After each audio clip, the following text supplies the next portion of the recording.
तर आज आपण सर्व माझ्या मित्रमैत्रिणींनो आणि आलेले सर्व उपस्थित पाहुणे, सर्व शिक्षक वर्ग, विद्यालयाचे मुख्याध्यापक, सर्वांना माझा नमस्कार.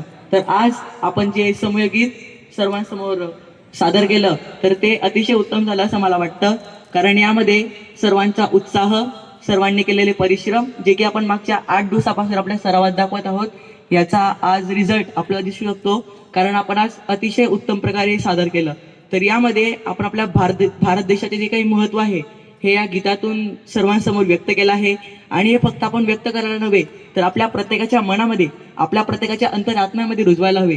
कारण ज्या वेळेस आपल्या भारत देशाचा प्रत्येक तरुण आपल्या मनामध्ये भारताविषयीची महती ही जाणून घेईल, त्यावेळेस भारत देशाचे महत्त्व हे संपूर्ण जगाला, संपूर्ण विश्वाला कळू शकेल. आणि भारत एक विश्वविजयी असा एक संपूर्ण देशांमध्ये एक सर्वात प्रगतशील असा देश बनू शकेल.